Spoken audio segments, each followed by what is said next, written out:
Okay, ladies, so we're ready to get our body sculpting business launching off the ground. The question is pre-planning. What do we need to do before launching our body sculpting business? Let's get into it. Okay, you guys, welcome to my new channel where we talk about all things body sculpting, body contouring, spa industry.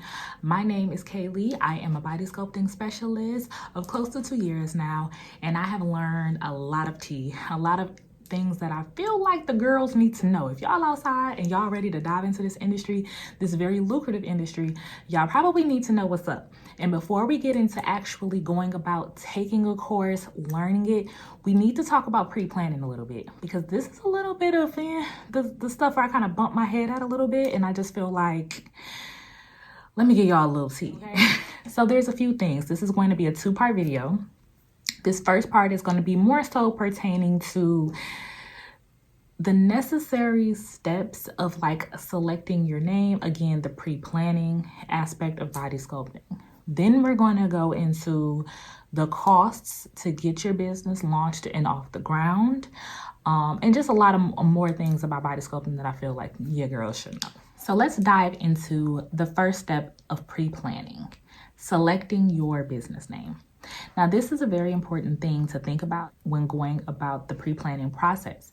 If you feel like your business is going to be more than just body sculpting, then I do suggest selecting a name that doesn't end with just body sculpting. So if you're going to call yourself Sweet Thing Body Sculpting and you plan to just do body sculpting, you're good.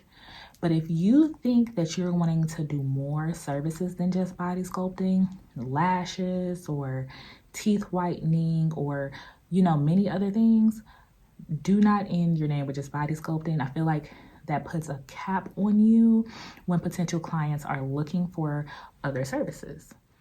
Let's kind of dive into the 4 ways that you can register your business name, your entity name. When you're registering your entity name, this is the name that you're going to go by more so on a state level. So this is the name you're going to, when you do your articles of incorporation, this is the name that you are going to go by. Now let's talk about trademarking your name. When you trademark your name, this basically protects your business name on a national level. Okay, and this also protects the goods that you would sell from other people, obviously using your business name as well on a national level. Now let's talk about your DBA, or you're doing business as. So let's say you are registered as Sweet Thing Body Sculpting, right? However, you now know that, whoops, I probably shouldn't have done that. Now I'm going to be doing so many more services.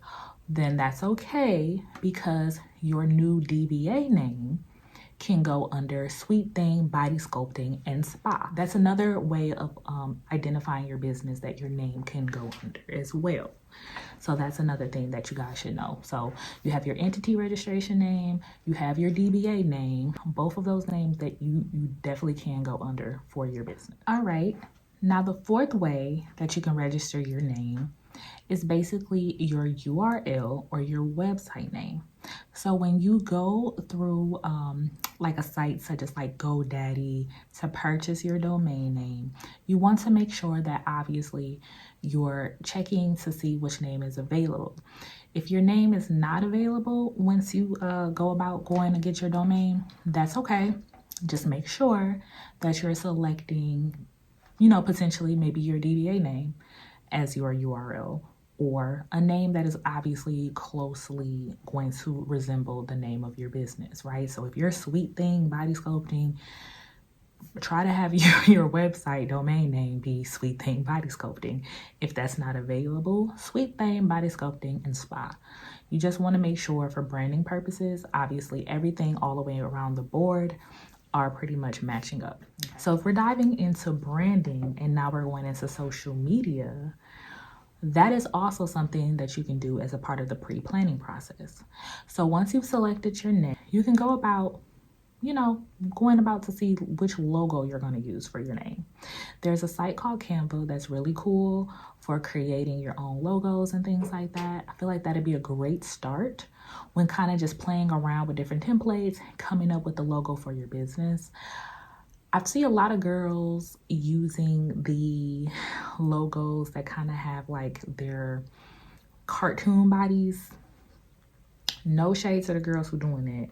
I personally just think for branding purposes, long term, I don't see that logo being liked long term. So I would say keep it simple, keep it something that's going to be universal, that's going to represent your business long term. I could see the cartoon body sculpting images just really getting, y'all gonna get tired of those real soon. So when you're creating your logos for social media, and even when you're creating your social media pages, make sure everything lines up. For instance, for your Facebook, for your Instagram, make sure that it's going under Sweet Thang Body Sculpting and Spa, if that's the name you're going to be going under for both Instagram and Facebook, as well as the logo that you're going to be using. Make sure everything makes sense, look aesthetically cute. So when we're talking about aesthetically cute, then we can talk about your color scheme, right? This is a part of the pre-planning process. Now, I could go about talk about my color scheme for my business. My color scheme is, as y'all can see in my background, golds with purples with like tans, right? That's the color scheme for my suite. That's the color scheme that you'll see on my social media pages. That's the color scheme you'll see on my website. Okay, so that's something you can think about pre-planning wise. What's your color scheme gonna be? What's your logo gonna look like? What name are you gonna be going under?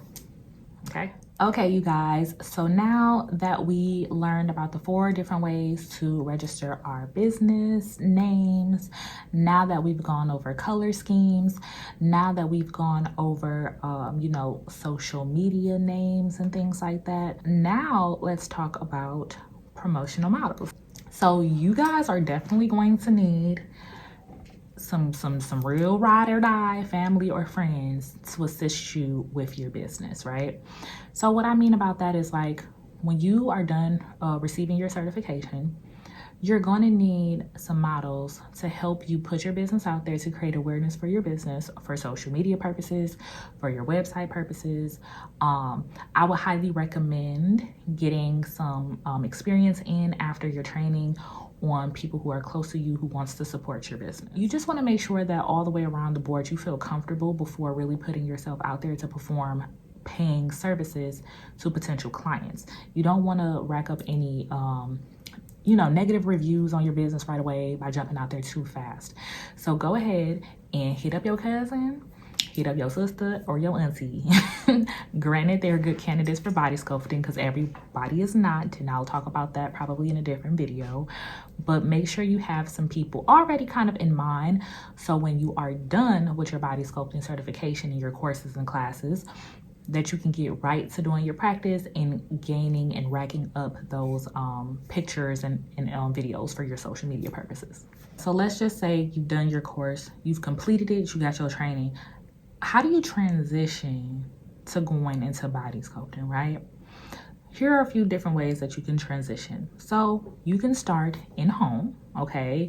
Nothing's wrong with starting in home. What I would recommend if you're going to do that is just making sure that you have a very nice, room set up that is specifically can be converted over into your own cute little spa experience. You still want to create that privacy for your clients. You still want to create that atmosphere for your clients. So you could definitely start out of home, until you're able to build yourself up to get a suite, okay? The second way that you can go directly into the body sculpting business is you can be a traveling body sculpting specialist.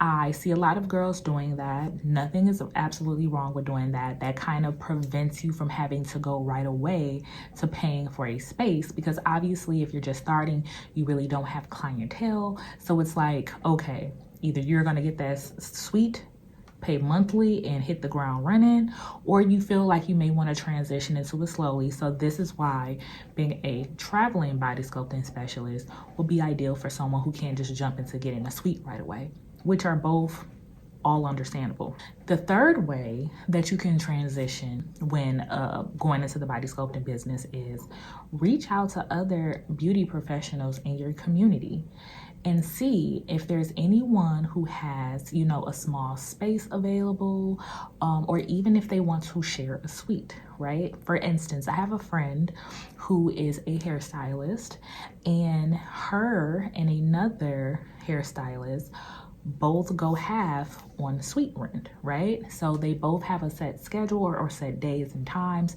that work for them.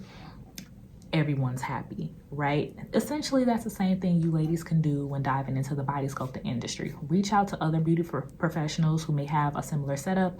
That would probably be like a wax specialist. That'll probably be like a lash tech, you know, or someone of that sort, and see about potentially partnering with them a few days a week. And those are going to be your set days in which you can have your clientele come in that suite. You can pay, you know, whatever is a suitable amount, or whatever, you know, obviously, whatever the person says a suitable amount is, right? And that just helps you transition. So that would just help you to transition slowly into, you know, doing body sculpting without you having to pay full rent somewhere, and without you having to not being home if that's something you don't want to do. If you still want to create that atmosphere of being in a suite, but you don't want to pay that suite price right away, then definitely consider collaborating with another beauty professional. Okay, my beauties, I feel like that pretty much sums it up for pre-planning part 1 of this video. Remember, part 2 is going to be pertaining to startup costs with the body sculpting industry and more. If you found this video to be informative, y'all, if y'all like what y'all heard today, leave me a comment down below. Give this video a thumbs up. If y'all feel like y'all want to know something, you know, specific pertaining to body sculpting that you may not see a lot of information outside, also leave that down below, because I want to be the one to answer these questions that you guys have, because I know it's not a lot of information out there. And if you feel like you want to ask me a question directly, I'm going to leave my email below. Make sure y'all hit me up. I mean, I'm very responsive. If y'all got some questions, I'm gonna answer them. I hope y'all found this video informative, and get ready for part 2. I will see you soon. Bye.